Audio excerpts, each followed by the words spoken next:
Welcome to Godly Play on this Sunday. I'm so looking forward to finally coming together at some point, maybe later this year, and seeing everyone together in this circle in room 2 at the church. But for now, we can share our stories this way. And the first thing that we do is greet one another. God be with you. And also with you. And then we look over at the wall to see where the arrow is pointing, to find out where we are in the church year. And we are still in the green and growing time after Pentecost. And actually today, our story is about how we tell time in the church. And I have something right here that's going to help us as we think about this story. If you were in this room with me, you would find this material right behind me on the lower shelf. And I hope that when you come back, you take it off the shelf and play with it. And you can move the colors around and play with it for as long as you want. So let's take a look at how the church tells time. So let's think about time in a line, which is how some people describe it. This would be the beginning of time, right here, just being born. And time begins to pass. And this part, the new part, is now getting older and older. And this is the new part, just emerging. I wonder if time in a line goes on forever.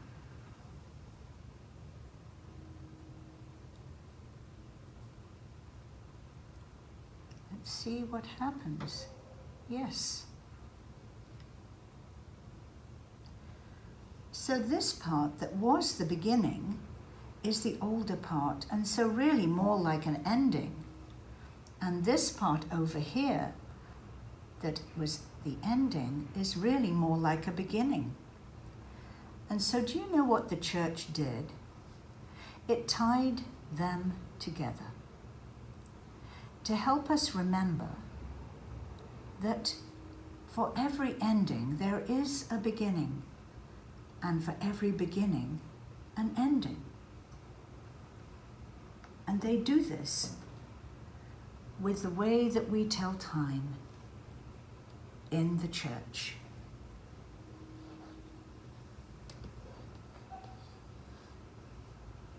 So let's look at that. First, we have the 3 holy days of the church. Christmas, Easter, and oh, it's hot. Pentecost. Oh, goodness, that's hot. These are the 3 great mysteries of the church year. And often people go right through them without even knowing that they're there. And so the church set aside time to get ready. This time of 4 weeks to help us get ready to come close to the mystery of Christmas. This is called Advent. So I wonder what the time is called for getting ready to come close to the mystery of Easter. It's called Lent. Look, there are more weeks in Lent than in Advent. And that's because Easter is a greater mystery than Christmas. It's such a great mystery that it flows into 6 more Sundays and takes us all the way to Pentecost.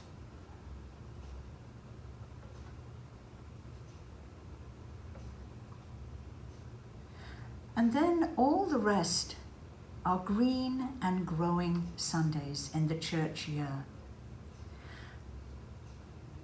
This is Epiphany, and it follows Christmas.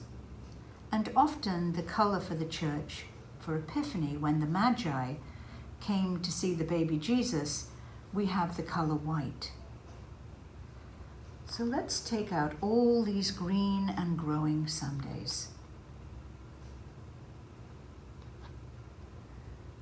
There are so many of them.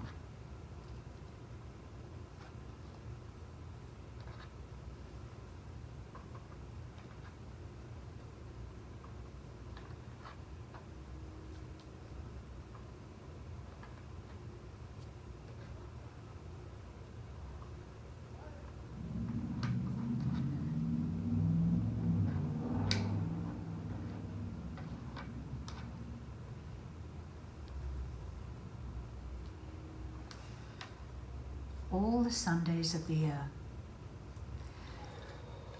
Now let's see if we can put it back together again.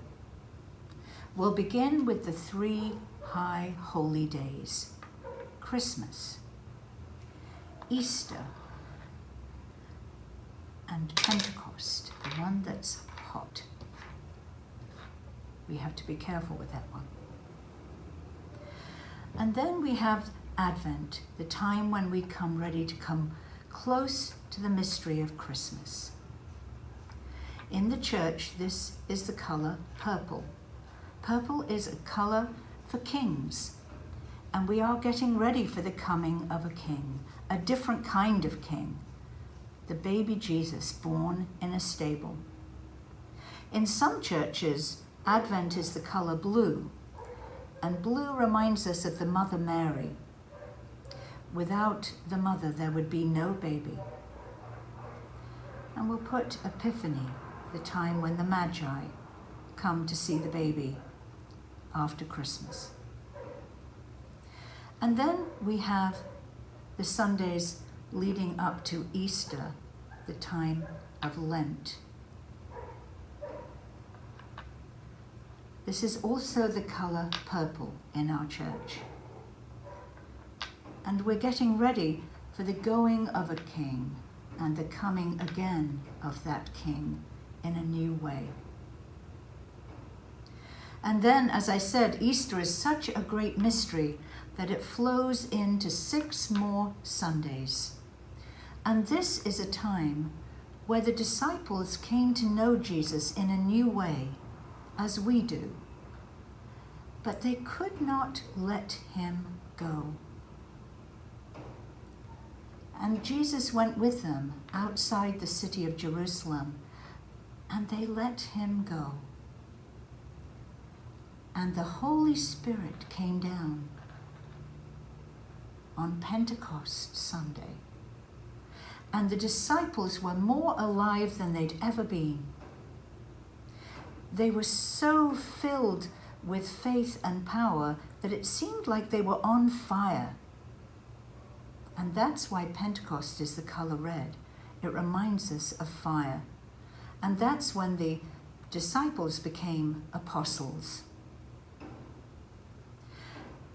So between Epiphany and the beginning of Lent, we never have more than 9 Sundays.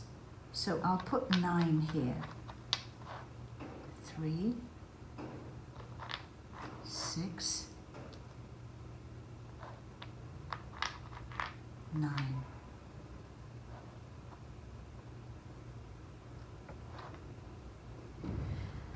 And then between Pentecost and the first Sunday in Advent, we have the green and growing Sundays.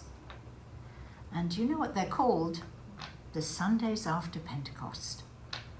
And this is where we are right now. And it's summertime. And the days are long. And the days are warm and filled with light. And you're out of school, although you've been out of school for a long time this year. And we move through these summer months, and slowly we start to move toward the fall, and the days get shorter and shorter. And it gets dark early in the evenings. And just as we think the light may go out, we come right back to the beginning again. And the beginning of the church year is the first Sunday in Advent. And so everything is here, everything that we need. Christmas, Easter, Pentecost, the times of getting ready, Advent, Lent, and Eastertide, and all the green and growing Sundays. And all of this helps us remember that for every beginning, there is an ending that is a new beginning. So I wonder which of these colors you like the best.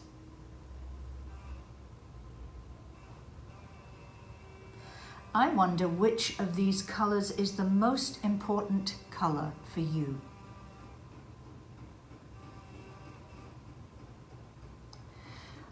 I wonder what's happening in the sanctuary when you see these colors there. And I wonder how they make you feel.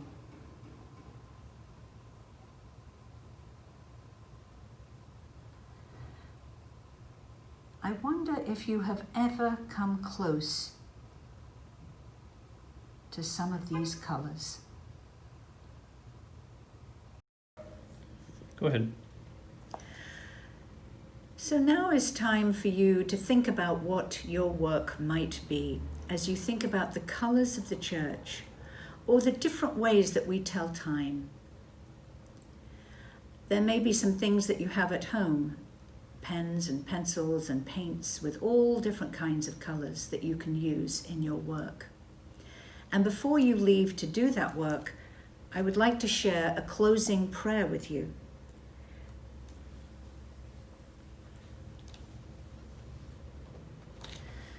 So listen to these words. Bless to me, O God, my soul that comes from on high. Bless to me, O God, my body that is of the earth. Bless to me, O God, everything my eye sees, and every sound that my ear hears. Bless to me, O God, every scent that goes to my nostrils, and every taste that goes to my lips, and every ray of sunshine that guides my way. Go in peace.